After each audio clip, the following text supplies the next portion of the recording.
Let's improve English. वो अब कुछ ही दिनों का मेहमान है, उसके दिन आ गए हैं. His days are numbered. His days are numbered. अब तुम इस बैंक में कुछ ही दिनों के मेहमान हो, यानी अब तुम इस बैंक में कुछ ही दिन काम करने वाले हो, फिर तुम नहीं रहोगे. Your days are numbered in this bank now. तो फ्रेंड्स, इसी टाइप की कुछ चीजें सीखने के लिए, अपने इंग्लिश को इम्प्रूव करने के लिए इस वीडियो को एंड तक जरूर देखना. हम डेज आर नंबर्ड का इस्तेमाल किसी चीज के लिए भी कर सकते हैं, किसी नॉन लिविंग थिंग के लिए भी कर सकते हैं. जैसे अब इस दुकान के दिन आ गए हैं. अब इस दुकान के दिन आ गए हैं मतलब अब ये दुकान बंद होगी. This shop's days are numbered now. This shop's days are numbered now. So actually में ये जो फ्रेज होता है डेज आर नंबर्ड, इसका मतलब होता है दिन आ गए हैं या वक्त हो गया है, अब चीज कोई बंद हो जाएगी, पहले की तरह नहीं चलेगी. इस सेंस में इसका मीनिंग होता है. तो वैसे तो शॉप एक नॉन लिविंग थिंग है, तो इसमें हमें बोलना चाहिए the days of the shop, लेकिन एक्चुअली में इस फ्रेज का इसी तरह से यूज किया जाता है स्पोकन इंग्लिश में. So this shop's days are numbered now. अब तुम कुछ ही दिन के मुख्यमंत्री हो. जब हमें कहना हो कि अब तुम कुछ ही दिन के यहाँ पर टीचर हो, अब तुम कुछ ही दिन के यहाँ पर दादा हो, कुछ भी इस टाइप से हमें जब पोस्ट का नाम बताना हो, उसकी हैसियत बतानी हो कि तुम इस हैसियत से ना कुछ ही दिन के मेहमान हो, बस इस टाइम पे तुम कुछ ही दिन के लिए ये बने रहोगे. जैसे यहाँ पर मुख्यमंत्री की बात हो रही है. Your days as a chief minister are numbered now. Your days as a chief minister, यानी चीफ मिनिस्टर ना तुम कुछ ही दिन के बचे हो अब, ये इसका कहने का मतलब है.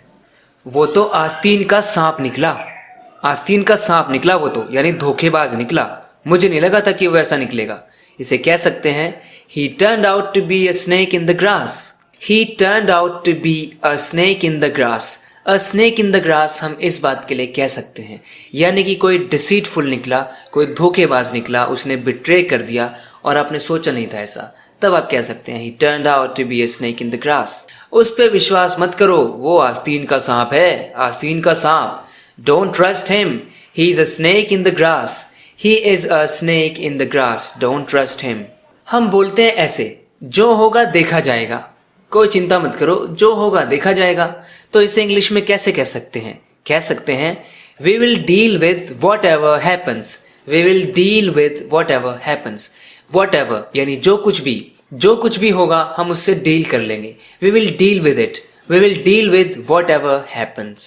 तो फ्रेंड्स, इस बात को इंग्लिश में कैसे कह सकते हैं कि अपने तो भाई अपने ही होते हैं, उन जैसा प्यार हमें कौन कर सकता है.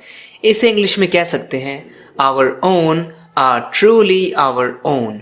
truly यानी मैं ये कहना चाहता हूँ कि सचमुच में, हकीकत में अपने तो अपने ही होते हैं और कोई अपना नहीं होता. our own are truly our own यानी कि हमारे डियर वंस जो होते हैं, जो हमारे प्यारे होते हैं, our own are truly our own, सचमुच में हमारे अपने अपने ही होते हैं. तो हिंदी की इस बात को इस तरह से हम इंग्लिश में एक्सप्रेस कर सकते हैं. बाकी सब सपने होते हैं, अपने तो अपने होते हैं, अपने तो अपने होते हैं. भगवान के घर देर है लेकिन अंधेर नहीं. भगवान के घर देर है लेकिन अंधेर नहीं. इसे हम इंग्लिश में कैसे कह सकते हैं, आपने पूछा. इसे कह सकते हैं, वैसे तो इसके लिए एकदम इक्विवेलेंट कोई फ्रेज तो है नहीं इंग्लिश में, लेकिन अगर आप इसे एक्सप्रेस करना चाहते हैं इंग्लिश में तो कह सकते हैं there is delay in God's home not denial. यानी कि गॉड के घर में डिले तो है but there is no denial. Denial नहीं है. There is delay in God's home not denial. Denial नहीं है, मनाही नहीं है. कहने का मतलब है कि देर हो सकती है लेकिन काम जरूर होगा. एक और फ्रेज होता है जिसका इसी सेंस में यूज किया जाता है, जो कि है the mills of God grind slowly. The mills of God. Mill क्या होता है? फैक्ट्री होती है, कोई जगह होती है जहाँ पे कोई चीज़ बनती है, पिसाई वगैरह होती है, तो उसे कहते हैं the mills of God grind. Grind मतलब पीसना, स्लोली यानी कि जो गॉड की मिल्स होती है ना, वो स्लोली ग्राइंड करती है, यानी वहाँ पे काम धीरे होता है लेकिन होता ज़रूर है. देर है मगर अंधेर नहीं. 100 सुनार की एक लोहार की. 100 सुनार की तो एक लोहार की. जब हिंदी में हम इस मुहावरे को कहते हैं तो इससे हमारा मतलब होता है कि जो सुनार होता है सोने की चीज़ें बनाता है, सोने के बर्तन. लोहार जो होता है वो लोहे वगैरह की कुछ चीज़ें बनाता है, लोहार होता है वो. तो वहाँ पर लोहार को हम इंग्लिश में ब्लैक स्मिथ बोलते हैं, सुनार को गोल्ड स्मिथ बोलते हैं. तो जो गोल्ड स्मिथ का काम होता है बहुत बारीक होता है, बहुत बारीक काम होता है, बड़े ही उसको बड़ी एक्यूरेसी के साथ उसको काम करना पड़ता है, जबकि लोहार तो हथौड़े पे हथौड़े मारता है दे दे के, तो मतलब उसका काम जो भारी होता है। कहने का मतलब है 100 सुनार मारेगा और लोहार सिर्फ एक ही मारेगा, उसी में पता चल जाएगा। यानी सुनार की मार कम होती है, यानी सुनार जब मारेगा ना, 100 सुनार मारेगा ना, उतना ही असर लोहार की एक चोट में पड़ जाएगा। तो इंग्लिश में इसी बात को हम कह सकते हैं, a single blow of a blacksmith is equal to 100 blows of a goldsmith. Goldsmith के 100 ब्लोज के इक्वल है ब्लैकस्मिथ का एक ब्लो। तो फ्रेंड्स, ब्लो एक्चुअली में क्या होता है? ब्लो मतलब बहना, उड़ना होता है ना, एयर इज ब्लोइंग। लेकिन ब्लो का मतलब एज अ नाउन चोट भी होता है, आघात भी होता है। ब्लो मतलब आघात, चोट, उसे ब्लो कहते हैं। एक सिंगल ब्लो जो ब्लैकस्मिथ का है वो इक्वल है गोल्डस्मिथ के 100 ब्लोज के।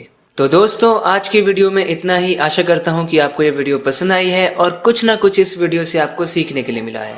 तो दोस्तों, आज की वीडियो में इतना ही। इस चैनल को सब्सक्राइब जरूर करना अगर आपने अभी तक नहीं किया है तो। आपको इसी तरह की वीडियोस मिलती रहेंगी और आपकी इंग्लिश इंप्रूव होती रहेगी। ओके फ्रेंड्स, बात करते हैं नेक्स्ट वीडियो लेसन में। Till then take care and bye.